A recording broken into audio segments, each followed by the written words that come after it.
Hello प्रिय छात्र छात्राओं, मैं एम के पाल इतिहास की कक्षा में आपका स्वागत है।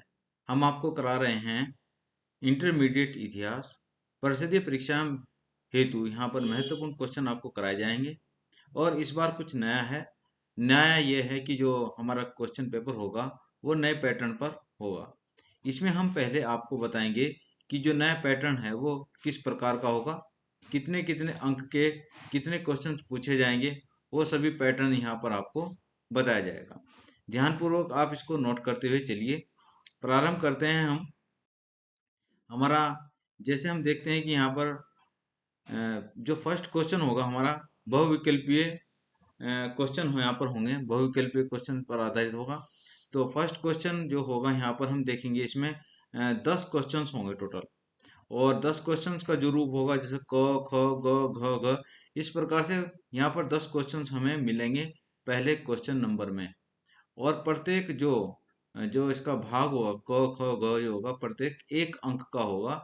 और इस प्रकार से हम देखते हैं कि जो बहुविकल्पीय क्वेश्चन हमारे होंगे वो 10 अंक के होंगे। 10 अंक हमें यहाँ पर मिलेंगे बहुविकल्पीय क्वेश्चंस के अंदर। आगे हम चलते हैं। जो दूसरा यहाँ पर प्रारंभ होगा पैटर्न, यह निश्चित उत्तरीय क्वेश्चन है। निश्चित उत्तरीय प्रश्न है यहाँ पर। और इन प्रश्नों के जो संख्या होगी क्वेश्चन नंबर 2 से क्वेश्चन नंबर 7 तक, क्वेश्चन नंबर 2 से क्वेश्चन नंबर 7 तक यहाँ पर निश्चित उत्तरीय प्रश्न होंगे। और ये प्रश्न जो होते हैं यहाँ पर, ये भी प्रत्येक एक अंक का होगा। ये भी क्वेश्चन जो होगा वो प्रत्येक एक अंक का होगा। और क्वेश्चन नंबर 2 से 7 तक होंगे यहाँ पर ये क्वेश्चन आएंगे हमारे। इस प्रकार से यहाँ पर निश्चित उत्तरीय जो क्वेश्चन होंगे ये हमारे होंगे। फिर अगला जो हमारा भाग होगा अति लघुत्तरीय क्वेश्चन पर आधारित होंगे। जो अति लघुत्तरीय क्वेश्चन होंगे क्वेश्चन नंबर 8 से 12 तक यहाँ पर हमें मिलेंगे। क्वेश्चन नंबर 8 से 12 तक यहाँ पर मिलेंगे। और प्रत्येक क्वेश्चन जो होगा वो दो दो अंक का होगा। दो दो अंक के प्रत्येक क्वेश्चन यहाँ पर होंगे। और जो ये क्वेश्चन होंगे प्रत्येक क्वेश्चन की जो शब्द सीमा होगी, उत्तर की शब्द सीमा जो होगी वह 50 शब्द का उत्तर यहाँ पर हमें लिखना होगा। 50 शब्द का आंसर हमें यहाँ पर देना होगा। शब्द सीमा इसकी निर्धारित है। इसमें ज्यादा शब्द लिखने का कोई लाभ नहीं होगा।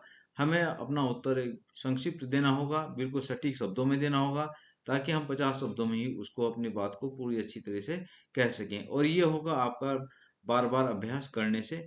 निश्चित शब्दों को आप चयन कीजिए और सही शब्दों को चयन करते हुए आप उत्तर यहाँ पर दीजिए। क्योंकि कई बार ऐसा होता है कि 2 अंक का जो क्वेश्चन होता है उसमें ज्यादा लिख दिया जाता है, लेकिन क्वेश्चन शब्दों के हिसाब से ही आपको नंबर दिए जाएंगे।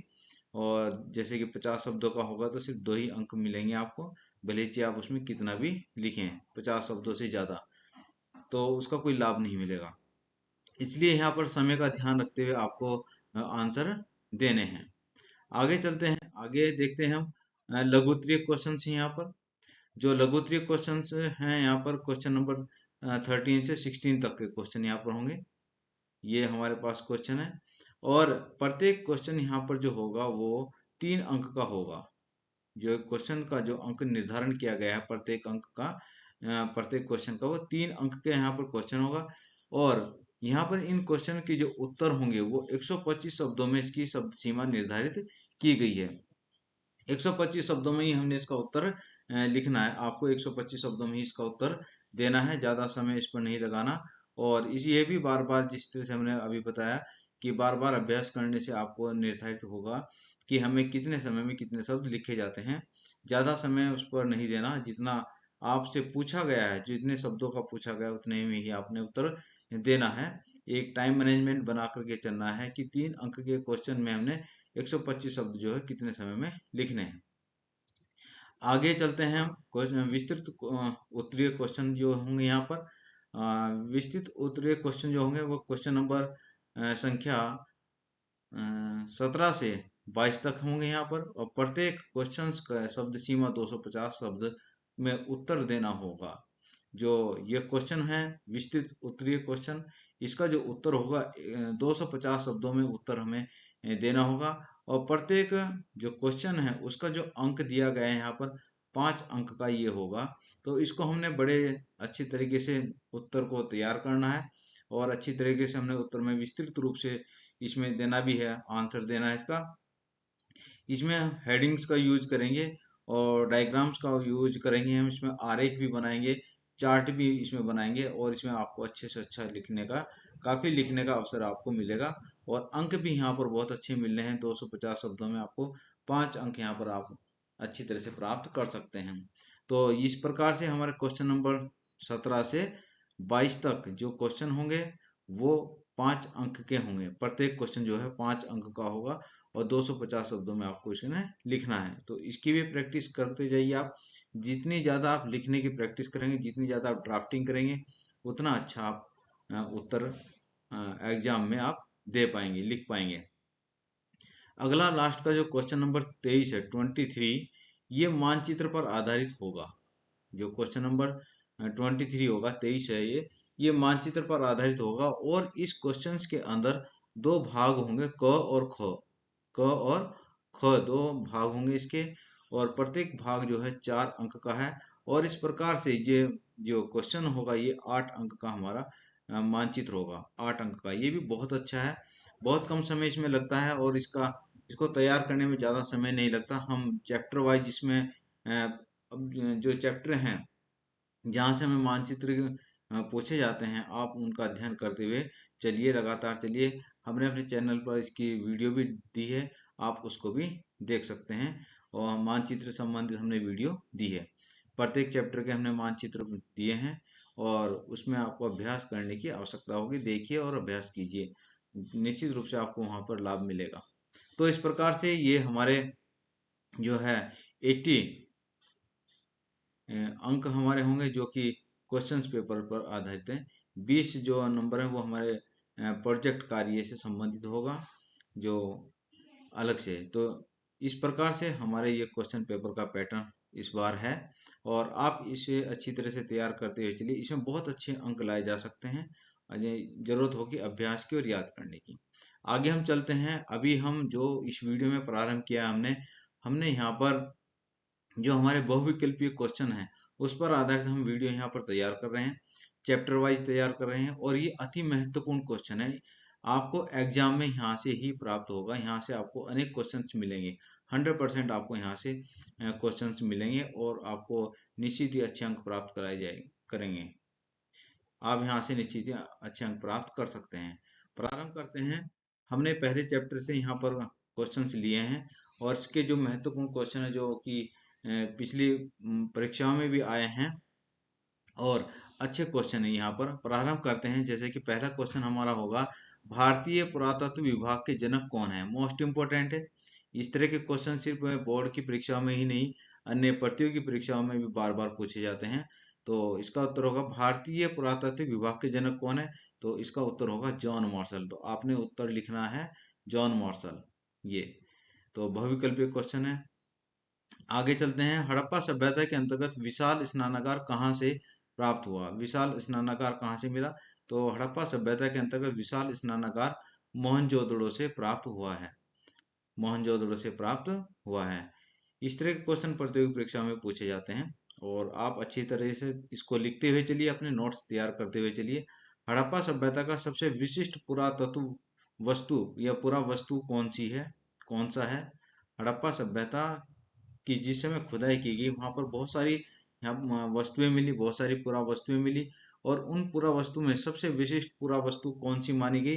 तो जो मोहरें मिली हैं, हड़प्पा सभ्यता की जो मोहरें मिली हैं, वह मोहरें वहाँ की विशिष्ट पुरा वस्तु के रूप में उनकी पहचान की गई है, क्योंकि वहां से मोहरों के ऊपर कई तरह की वहाँ की हड़प्पा सभ्यता की जो लिपि है उसके बारे में पता चलता है, चिन्ह पता चलते हैं और काफी जानकारी मोहरों से प्राप्त होती है। इस प्रकार से आगे चलते हैं। फिर हड़प्पा सभ्यता के किस स्थल से जुते हुए खेतों के साक्ष्य प्राप्त हुए हैं? जुते हुए खेत यानी खेतों के जुते हुए साक्ष्य कहाँ से प्राप्त हुए हैं?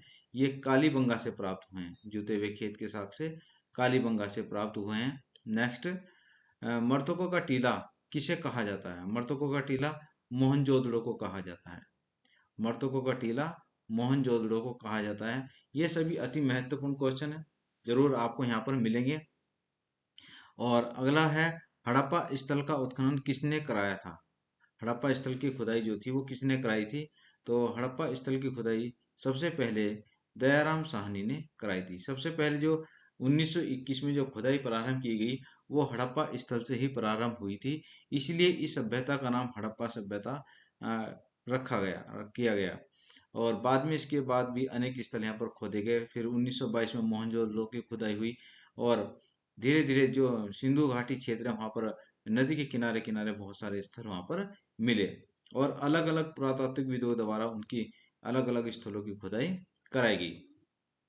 तो यहाँ पर हमारा क्वेश्चन है हड़प्पा स्थल का उत्खनन किसने कराया? तो हड़प्पा स्थल का उत्खनन जो है दयाराम साहनी ने कराया।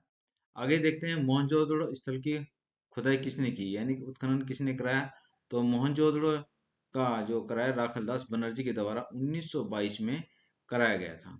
1922 में, तो 1922 में यहाँ पर मोहनजोदड़ो की जो खुदाई की थी वो राखलदास बनर्जी के द्वारा कराई गई थी। एक प्रकार से हम देखते हैं कि जो मोहनजोदड़ो था वह द्वितीय स्थल था जिसकी खुदाई यहाँ पर की गई। हड़प्पा सभ्यता के साथ साथ फिर मोहनजोदड़ो नगर स्थल जो थे उनकी खुदाई यहाँ पर की गई। मोहनजोदड़ो और हड़प्पा को जो नगर हैं इन दोनों को जुड़वा राजधानी के रूप में भी कहा जाता है कि हड़प्पा सभ्यता की ये दोनों जुड़वा राजधानी रही है, क्योंकि ये इस सभ्यता के महत्वपूर्ण बड़े स्थलों के रूप में इनकी पहचान की गई है। आगे देखते हैं कि हड़प्पा सभ्यता में हड़प्पाई बाट, जो बाट होते थे नाप तोल प्रणाली की बात करते हैं यहाँ पर, जो बाट बनाए जाते थे वो क्यों किस किस चीज से निर्मित होते थे, कैसे किससे निर्मित होते थे? चर्ट। तो इसका उत्तर होगा कि चर्ट नामक एक पत्थर होता था जिससे हड़प्पा सभ्यता में बाट बनाए जाते थे। जो वहां पर बाट मिले हैं, बाटों से पता चलता है कि हड़प्पा सभ्यता के जो लोग थे वो तोल प्रणाली भी जानते थे और एक मानक होता था दशमलव पद्धति पर आधारित। वहां पर हमें दिखाई दिया है कि जो बाट प्रणाली थी वहां की, यानी कि सबसे छोटी वस्तु से बड़ी वस्तुओं को तोलने की वहां पर संसाधन उपलब्ध है, बाट वहां पर मिले हैं। और ये बाट जो है चर्ट नामक पत्थर से बनाए जाते थे। नेक्स्ट अगला क्वेश्चन होगा हड़प्पा सभ्यता के किस स्थल से गोदीवाड़ा के साक्ष्य प्राप्त हुए हैं? कौन से स्थल से? गोदीवाड़ा। गोदीवाड़ा का मतलब होता है बंदरगाह। जो बंदरगाह होते हैं जहाँ पर जलपोत रुकते हैं उस जगह को बंदरगाह कहते हैं, गोदीवाड़ा कहते हैं। तो हड़प्पा सभ्यता का कौन सा ऐसा स्थल है जहाँ से इस प्रकार के साक्ष्य मिलते हैं कि हड़प्पा सभ्यता में वहां पर गोदीवाड़ा था? तो ये मिलते हैं हमें लोथल से। जब लोथल स्थल की खुदाई की गई तो वहां पर इस प्रकार के साक्ष्य मिलते हैं कि वहां पर बाहर से आने हुए या जलयान जलपोत वहां पर रुकते होंगे। तो गोदीवाड़ा यानी कि डॉकयार्ड के साक्ष्य मिले हैं, जिसको इंग्लिश में डॉकयार्ड कहते हैं, बंदरगाह हिंदी में, और गोदीवाड़ा भी कहते हैं। तो किसी भी डॉकयार्ड पूछा जाए, बंदरगाह पूछा जाए या गोदीवाड़ा पूछा जाए तो उसका आंसर क्या होगा? लोथल ही होगा। तो इस प्रकार से फिर आगे चलते हैं। हड़प्पा स्थल के किस हड़प्पा सभ्यता के किस स्थल से कांसे की नर्तकी मिली है? कांसे की नर्तकी मिली है। हालांकि कांसे के तांबे के जो मूर्तियां मिली, चीजें मिली हैं वो अलग अलग जगह से मिली है, लेकिन विशेष बात यहाँ पर कांसे की नर्तकी की बात की कि कांसे की नर्तकी जो है वो कहाँ से प्राप्त हुई है? तो कांसे की नर्तकी जो प्राप्त हुई है वो मोहनजोदड़ो स्थल से प्राप्त हुई है। मोहनजोदड़ो जो नगर है वहां से प्राप्त हुई है। अगला क्वेश्चन हमारा है अधिकांश सिंधु सभ्यता की मोहरें निर्मित हैं। अधिकांश जो सिंधु सभ्यता की जो मोहरें हैं वो किस चीज से निर्मित हैं? तो मोहरें जो बनाई गई हैं वह सब तो सेलगढ़ी की बनी होती थी। अधिकांश मोहरें जो थी वो सेलगढ़ी की बनी होती थी। अधिकांश सिंधु सभ्यता की जो मोहरें थी वो सेलगढ़ी की बनी हुई होती थी। क्वेश्चन एक बार फिर देख लेते हैं। अधिकांश सिंधु सभ्यता की मोहरें किस से निर्मित होती थी? तो अधिकांश सिंधु सभ्यता की जो मोहरें थी वो सेलखड़ी से निर्मित होती थी। अगला क्वेश्चन हमारा है मोहनजोदड़ो किस नदी के किनारे बसा है? तो मोहनजोदड़ो सिंधु नदी के किनारे बसा हुआ है। सिंधु नदी के किनारे बसा है मोहनजोदड़ो, सिंधु नदी के किनारे बसा है। अगला क्वेश्चन है हालांकि सभी नगर जो थे वो किसी न किसी नदी के किनारे बसे हुए होते थे। तो ये और अन्य नगरों के बारे में पूछा जा सकता है, आप इसकी एक लिस्ट भी तैयार कर सकते हैं। अगला क्वेश्चन हमारा है हड़प्पा नगर किस नदी के किनारे था? तो हड़प्पा नगर जो है वह हड़प्पा नगर रावी नदी के किनारे है। हड़प्पा नगर रावी नदी के किनारे बसा हुआ है। तो यहाँ पर लोथल स्थल का उत्खनन कार्य किसने किया था? लोथल स्थल जो था उसका उत्खनन कार्य किस पुरातात्विक विधि के द्वारा कराया गया? तो एस आर राव के द्वारा यहाँ पर लोथल का उत्खनन कार्य कराया गया। इन्होंने एस आर राव ने 1956 में लोथल स्थल का उत्खनन कराया और वहां से अनेक वस्तुएं पुरावस्तुएं प्राप्त की, जिससे सिद्ध हुआ कि यह स्थल जो है सिंधु घाटी सभ्यता से संबंधित है। तो प्रिय छात्रों, इस प्रकार से ये इस जो चैप्टर है, फर्स्ट चैप्टर हमारा, इसके अति महत्वपूर्ण क्वेश्चन हुए हैं ये। और इस प्रकार से आगे भी हम और भी जो चैप्टर हैं उनसे संबंधित अति महत्वपूर्ण जो क्वेश्चन होंगे उनकी वीडियो हम बना रहे हैं, तैयार कर रहे हैं। और इस प्रकार की जानकारी को ग्रहण करने के लिए, प्राप्त करने के लिए आप हमारा चैनल को सब्सक्राइब कर लीजिए और इसका जो बेल आइकन है उसको भी, ऑल नोटिफिकेशन को भी आप दबा दीजिए। और सभी जितनी भी जानकारी इतिहास से संबंधित हैं वो हम आपको देते रहेंगे। और निश्चित रूप से जब आप परिषदीय परीक्षा में बैठेंगे तो वहां पर आपको इसका अच्छा परिणाम मिलेगा। प्रिय छात्रों, आज के लिए इतना ही। बहुत बहुत धन्यवाद।